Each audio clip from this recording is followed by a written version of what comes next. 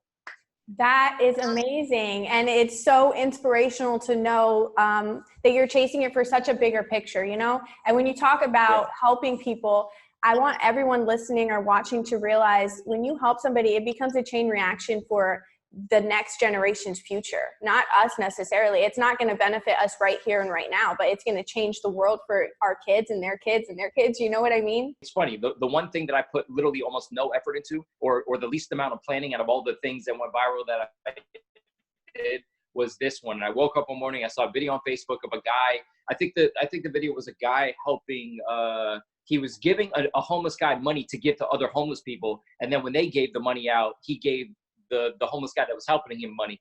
So I turned that to my own little thing. And if it wasn't for that video, I wouldn't have woke up that morning, been inspired, done my video, which inspired another 1 million people when it got shared on every news station in the country, you know? So I believe, like you said, it's a chain reaction of people helping people. You know, and when I was younger, actually, I have a quick story. I said it on the Brad Lee podcast, but, you know, I didn't have a lot of money when I was younger. I think I was like 22 years old. And I remember my brakes were so bad that they fell out of my car. Like, I was driving on the e-brake, that it was literally on fire. And the brakes were $1,200. Picture being a 22-year-old working at Olive Garden, making like $80 a day, if that, and I don't have $1,200. So anyway, long story short, some guy next to me, I hear his voice and he goes, "I got you." And I'm like, "What do you mean you got me?" He's like, "I'm going to pay for your brakes today." I said, "I can't let you do that, man. It's $1,200. That's crazy." And he goes, "Listen, all I want from you is when you get to the point where you're able to help people in life and you're making money, I want you to do the same." And that shit resonated with me for the rest of my life. You know what I mean? A stranger gives me $1,200 to fix my brakes so I can get to work out of nowhere. I don't even know this man. And he tells me all I want in return is for you to help other people. How can you not take that to heart? You know? So it stuck with me ever since. And that's kind of been like the motivating factor of me wanting to help people as I come up, you know? That's amazing. And, you know, to think to that guy who made that offer to you, something must have told him inside to do that, you know? And it's about us listening to that intuition, because you never know how it's going to change someone else's life. 100%. If I ever make it to the Ellen show, I'm gonna put out a story about this guy, and I want to meet him. I would love to reunite with this guy, you know, if he's still around or whatever. But I mean, I'm sure if I put that story out, millions of people would pretend it's you know what I mean? Like, they would tell it was me. It would be hard to determine if it was really him, but I would love to reconnect somehow with that guy again, you know? That's cool. And that is the power of social media. You never know. You could find him. Never know. That is the power. So if people have been found, I mean, look at these Amber Alerts. If it gets shared across the country, they find the kid in 5 minutes off social media. It's nuts. Yes. So what's something crazy that's happened to you that made you kind of reconsider this whole driving force of wanting to go viral? Is there any like downfalls or crazy situations that kind of made you want to throw in the towel? No, so I'm a persistent person. And when I want something, I typically go after it. So when I was transitioning out of music, I told myself that, I was over music. The thing with music is that you put out an album that you spend a year or 6 months working on, and people digest that album in 2 days, and that's it. And you're done. You know what I mean? Yeah, they may play the songs later on, but 20 other albums came out in a minute. When you post a video on social media, it can get shared forever. You know, that's what I've learned this last year. So I wrote on my whiteboard in my I said, all right, you can't lose your face. You're already verified. You already got, I think it was like 50,000 followers at that time. What are you going to do now? You know? And I was like, you know what?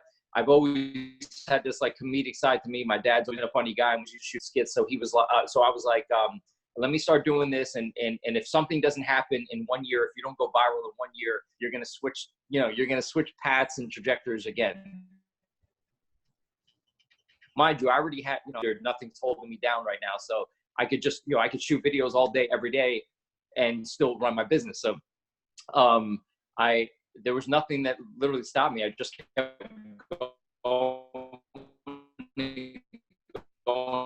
going. I shot a lot of shitty videos. The first video that I shot, it was horrible. It makes me sick when I watch it. It's called Cardi B Mating Call, and it was about a guy and a girl falling in love through Cardi B mating noises. Like, so I meet the girl, I'm like, oh, and she's like, ah, and I'm like, ah, and it's so stupidly horrible. And that video ended up getting like 178,000 views or something like that. And I got a lot of negative comments because we were like dancing at the end, and a lot of people like, look at you stupid white people with no rhythm. First of all, I got rhythm. Second of all, that girl was Spanish that was in the video, you know what I mean? So anyway, I noticed that you can post shitty content and people are still gonna love it, you know, and you're still gonna get a lot of good reactions. So that, you know, I could have let that hinder me. I could have been like, oh, I don't have thick skin, you know, these comments are hurting me. But I learned that you just need to allow the negative comments to come in too, no matter what you're doing, because you're gonna get them anyway, and they're gonna boost you up in the algorithm. So, you know, nothing really that hinders me anymore. I think the negative pushes people up, and my concept about it is two things. I call it the Britney Spears effect or the Tekashi 6ix9ine effect. Tekashi 6ix9ine is ridiculous, and he got so much hate. And when you get so much hate online, the positive eventually comes to your rescue and props you up. Same with Britney Spears. When they made that woman go crazy and she shaved her head, all these people were attacking her. And then all of a sudden, the media got so much negative, like, leave her alone. If you remember that one guy, leave Britney alone, that she started getting magazine covers. Britney's doing amazing. And I'm like, you fucking liars. You were just attacking this woman mercilessly. And now she's the queen. She was getting mad shows. Like, so that once you get enough negative, the positive comes to the rescue. You get boosted up in the algorithms. And so I never let any of that stuff hinder me. Absolutely. Yeah. The negativity makes people famous. And it just used to be like a cliche saying back in the day, like the haters make me famous, but it literally is true. There's no way around that. Unbelievable. Yes. And I feel like, well, I won't go into political views, but yeah, Donald Trump's totally going to be famous. He's going down in history books. Oh God. Yeah. Let's not get on that. Let's not get on that. Yeah. So do you want to touch a little bit on beliefs at all? Are you spiritual, or do you have specific beliefs that help you along the way?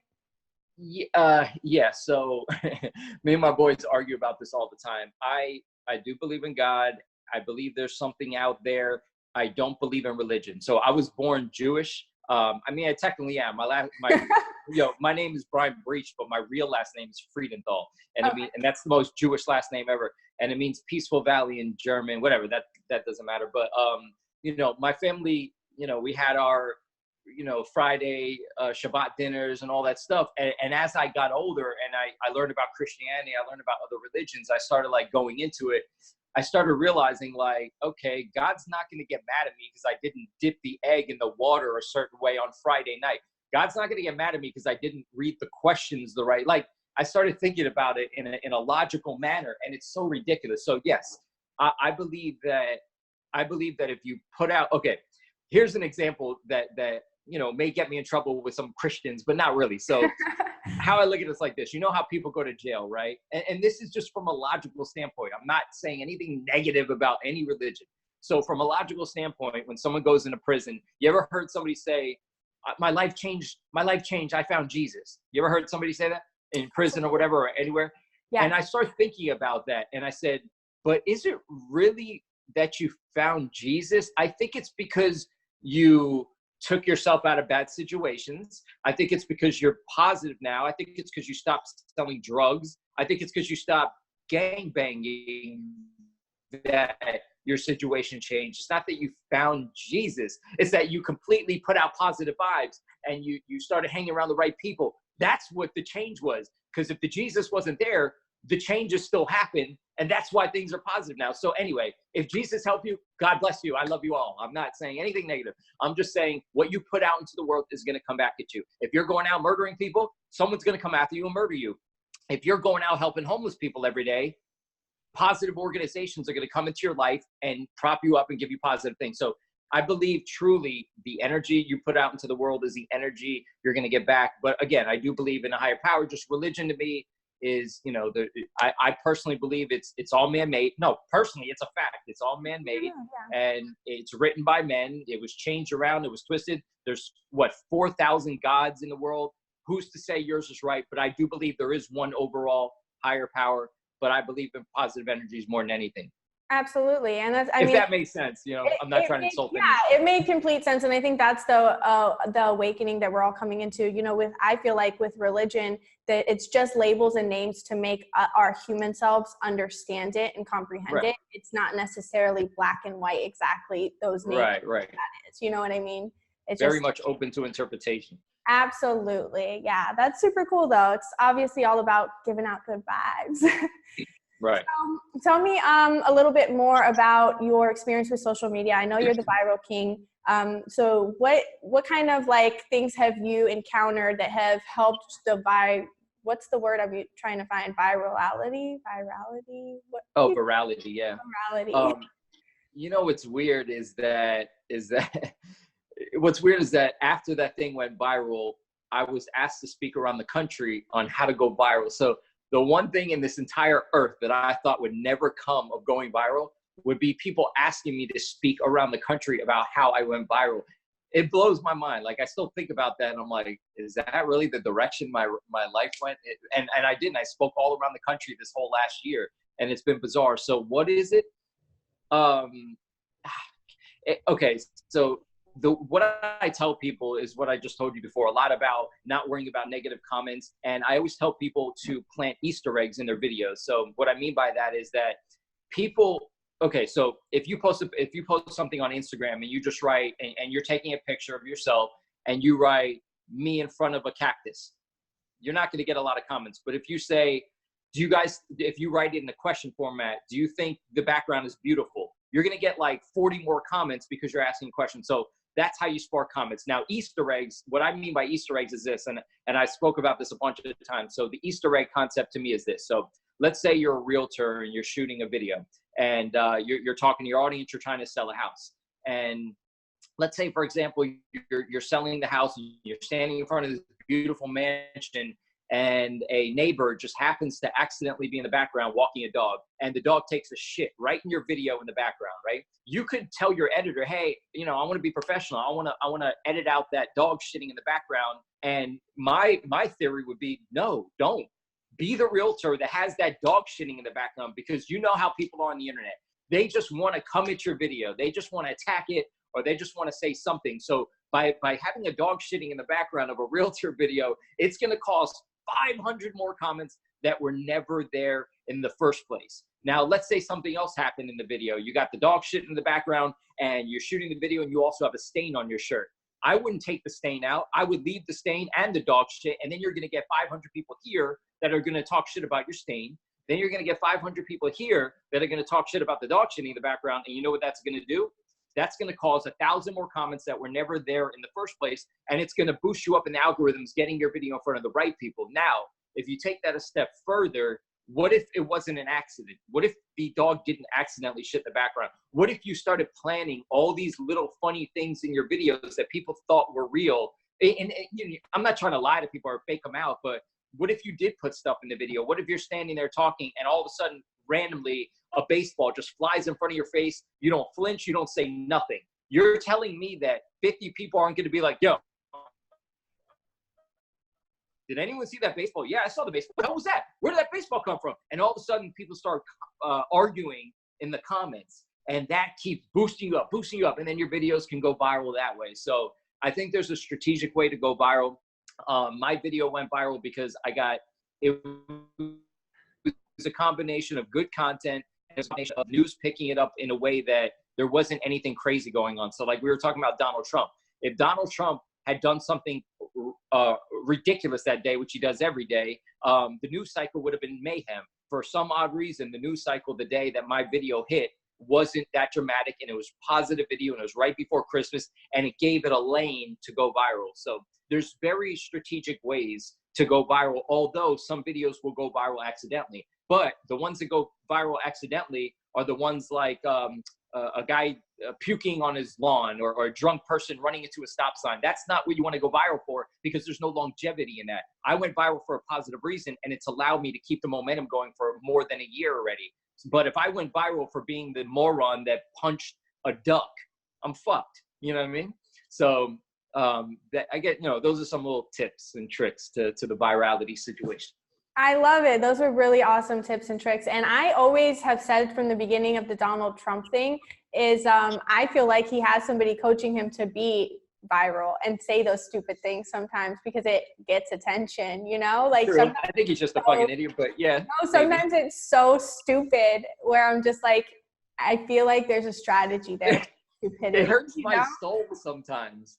There's got to be a strategy. I mean, someone with that much money has to have a strategy in every little corner. Yeah. You know what I mean? So yeah, true. I don't know, but it could be, very well could be. You never know. Yeah. So really cool. I'm really proud of you, Brian, and I'm really excited that we got to connect through social media. I feel like a lot of people listening or watching in the future are gonna get a spark of inspiration to try to go viral or use what they have and not hide from it. Like you were saying, the stain, the dog pooping in the background. Some people are so scared to show the real life stuff. And I feel like those people that are being authentic are getting seen more, and it's relatable. And to your point though, about being like the bad guy and having the haters, that allows for the vigilante type of people to come in and say, hey, don't pick on him. You know what I mean? So again, it's the extra engagement. 100%. And that's a good point, that when I'm done talking at a lot of these places I spoke, the majority of people that would come up to me, they would say, that would be their first thing. Listen, like I'm scared to, like, I want my videos to be so perfect that I'm afraid to make mistakes. I don't want to get attacked. And I'm afraid that someone's going to say something negative. And I'm like, Bill, that's your problem right there. What I learned this year, the one thing that I learned after going viral, after doing the Miami Heat prank in front of 20,000 people, after putting up a billboard like an idiot over I-95 with my naked body on it on Griffin Road, after doing all of those things, I realized that the only thing that's going to get me ahead in this life is all the things that I do that make me sick to my stomach, scared, my hands shaking. When I did my TED Talk, I was like this before I went on stage in front of 300 people. All those things made me sick. And what's funny is that those are the ones that propelled me forward. The billboard got me on a documentary, got me to link up with Christine, which now allowed me to do my own TV show. The Miami Heat thing got me to the next thing. That went viral. The other viral thing got me to speak around the country, and I was nervous in every one of those scenarios, every single one. So if you're sitting in your comfort zone, and I know it sounds cliche, but if you're in your comfort zone and you're going out shooting things that you're not worried about, you're not fearful of, and they're just very simple, then it's not going to get great reactions. You have to do something that's going to make you nervous and make you feel like so uncomfortable, because those are the things that are going to work in the social media space.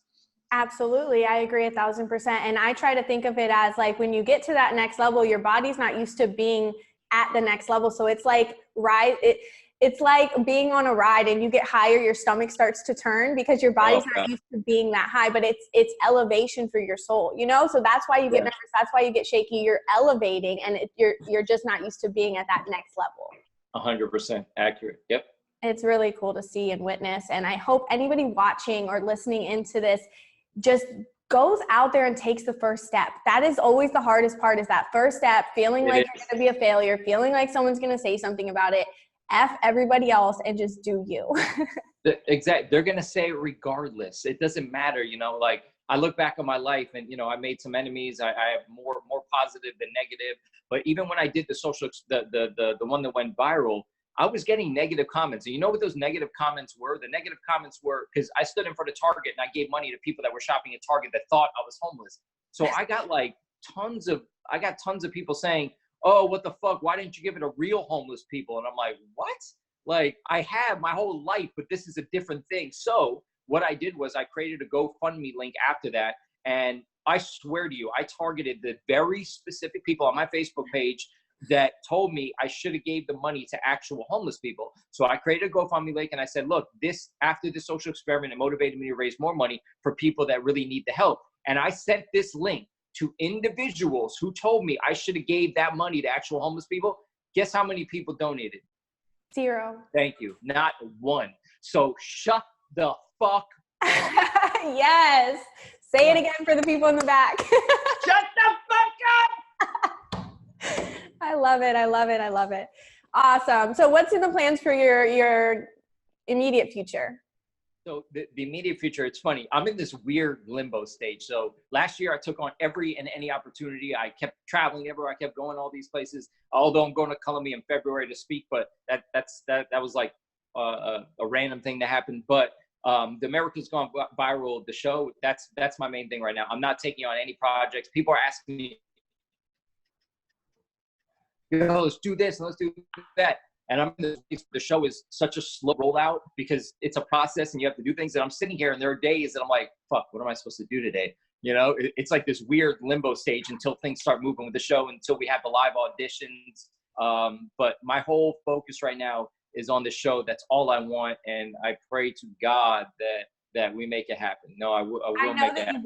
I know you will make it happen. And you know, one little tip that I want to tell you, which you probably already know, is I've heard a lot of celebrities that have made it say they sold their soul to the devil. You can sell your soul to a higher power, to God too, and say, listen, I'm giving my life to you to do better. You know, like, let this happen for that better reason. And I truly believe that absolutely it works. I truly do. Oh, absolutely. 100% agree.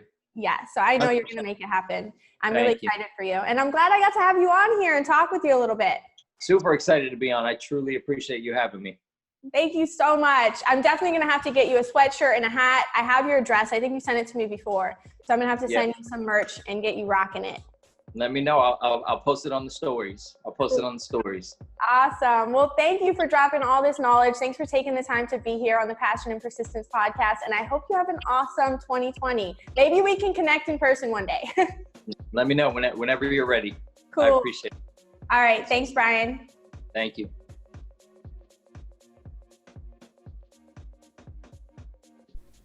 Wow.